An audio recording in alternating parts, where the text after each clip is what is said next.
Channel को subscribe करें ऐसी कहानियाँ सुनने के लिए। देवकन्या कर्नाटक की लोक कथा। एक राजा था, उसके 7 बेटे थे। बड़े 6 बेटों को उसने 6 राज्यों के सामंत के रूप में नियुक्त किया था। छोटा बेटा ही अपनी माँ के साथ था। उसने एक दिन अपनी माँ से यह पूछा कि मेरे भाई लोग कहाँ चले गए हैं। घोड़े पर चढ़कर कहीं चले गए हैं, बताओ तो माँ, वे कहाँ गए हैं, कहते हुए जिद पकड़ ली। माँ ने उसे सब कुछ सच सच बता दिया। तब उसने यह कहा कि कुछ भी हो, मुझे उन सब से मिलना है।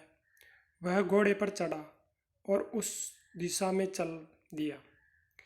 छोटा इस तरह अपने भाइयों से मिलने निकला और उधर से यह हुआ कि सभी भाई घर लौट रहे थे। रास्ते में इन सब की आपस में भेंट हो गई। छोटे भाई ने उन लोगों को वापस चलने पर जोर दिया, कहा, मैं तुम लोगों का राज्य देखने आ रहा हूँ, तुम लोग वापस चलो। फिर वे लोग क्या करते, वापस चल पड़ते।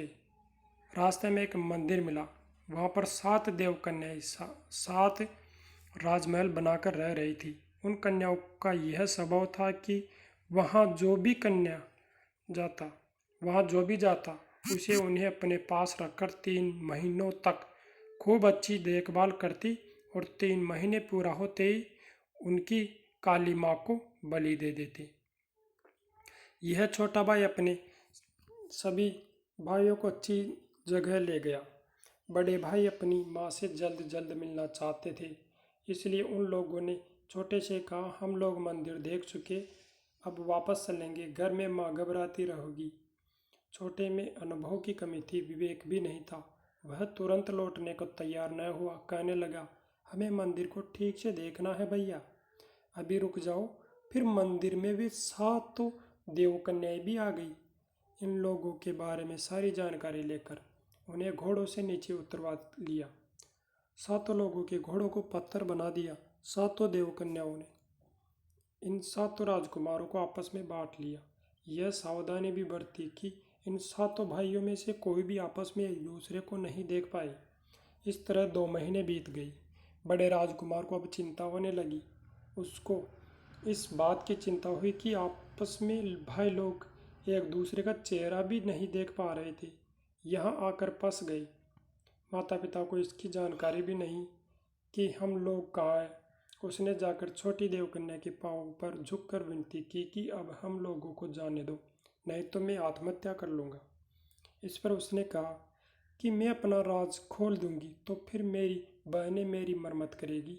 कल को पूरे 3 महीने हो जाएंगे। कल काली माँ को तुम लोगों की बलि चढ़ाएंगे। किसी भी तरह कोशिश करके तुम लोग भाग जाओ।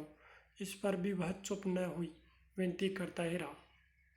फिर अंत में उस छोटी देवकन्या ने कहा, कल तुम लोगों को यहाँ आए 3 महीने हो जाएंगे और तुम लोगों को काली माँ की आहुति में बलि दे देंगे।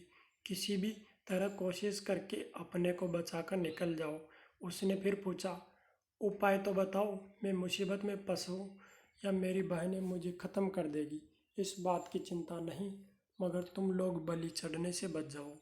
कहकर 7 नींबू हाथ में उठाए, उन्हें मंत्रित कर उसके हाथ में देखकर कहा, ये नींबू अपने पास रखो और इन्हें 7 पत्थर बने घोड़ों के सिर पर फोड़ो तो वे सजीव हो उठेंगे। फिर उसने सिकाई के बीज, कोयला और रेत हाथ में उठाकर उन्हें भी मंत्रित कर उसके हाथ में दिया। कहा, अपने भाइयों के घोड़ों को आगे कर तुम उनका पीछा करो, मगर एक बात है, हम लोग जब तक काली माँ की पूजा कर देवेंद्र को प्रणाम कर यहाँ लौटे नहीं, उससे पहले तुम्हें यह काम कर देना चाहिए। कहानी अच्छी लगी हो तो चैनल को सब्सक्राइब करें।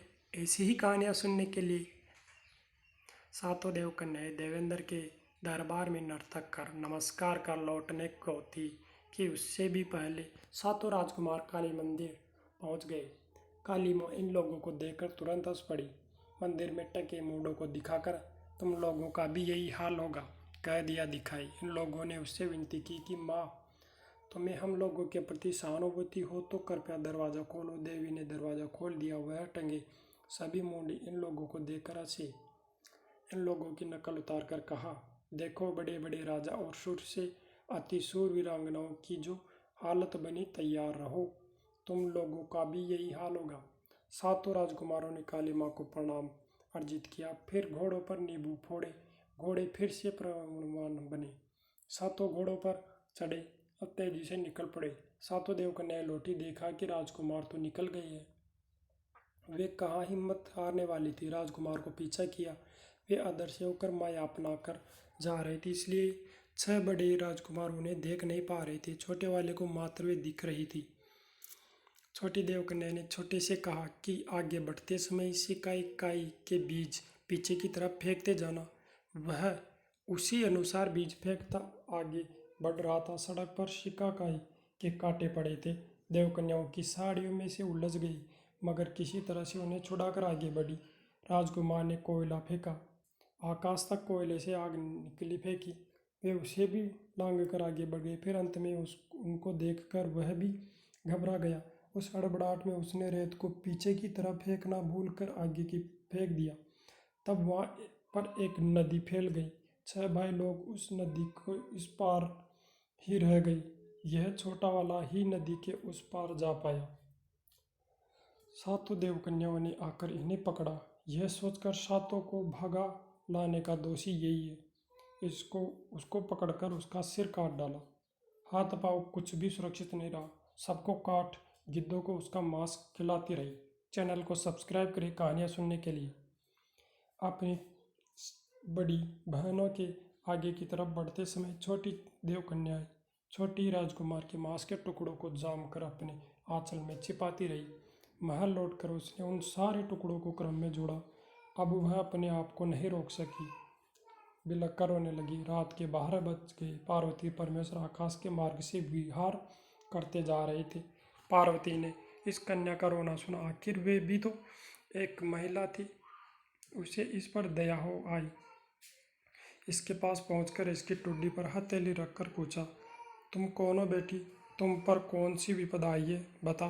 तब देवकन्या ने पार्वती के आगे अपना दुखड़ा सुनाया और पूछा, इसे प्राण देने वाले परमात्मा कौन है?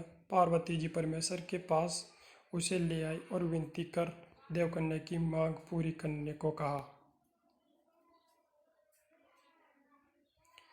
परमेश्वर ने उसे फिर से जीवन दान दिया और अपने रथ पर चढ़कर कैलाश लोक चले गए। छोटे राजकुमार का अब छोटी देवकन्या पर अपार प्रेम था।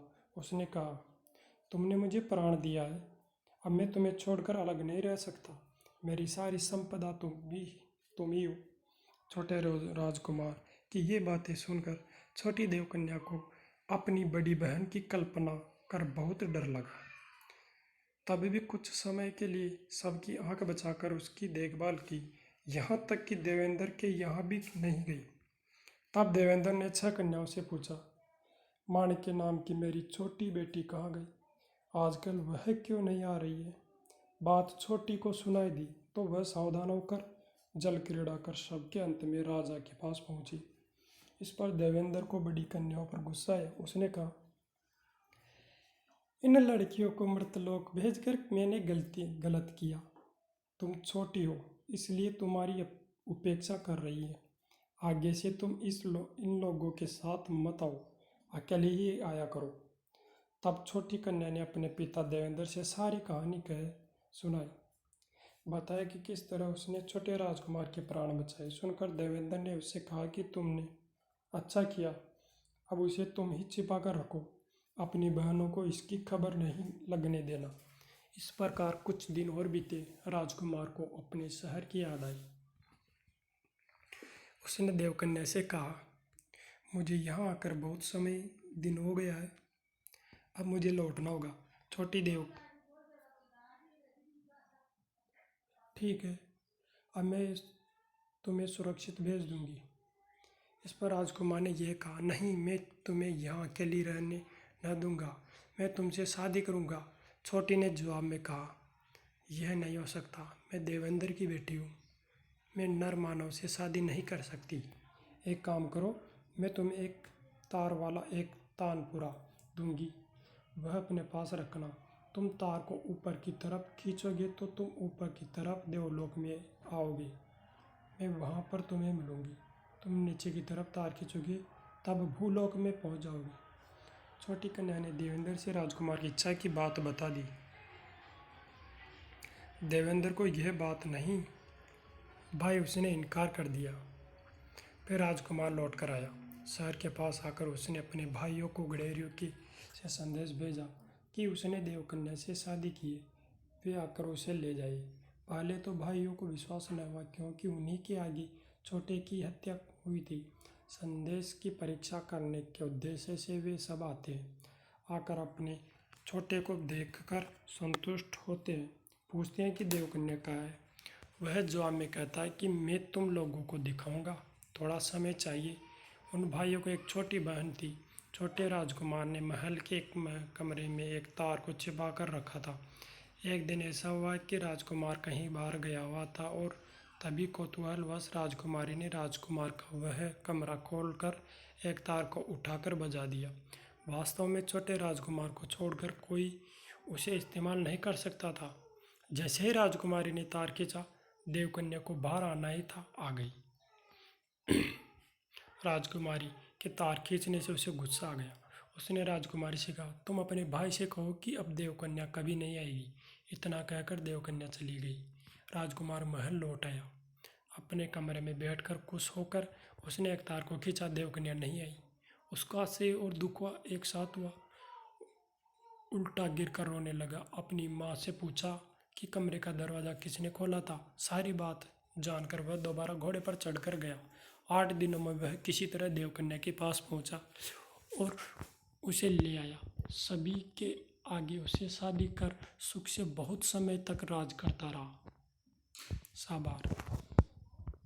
कहानी अच्छी लगी हो तो चैनल को सब्सक्राइब करें। धन्यवाद।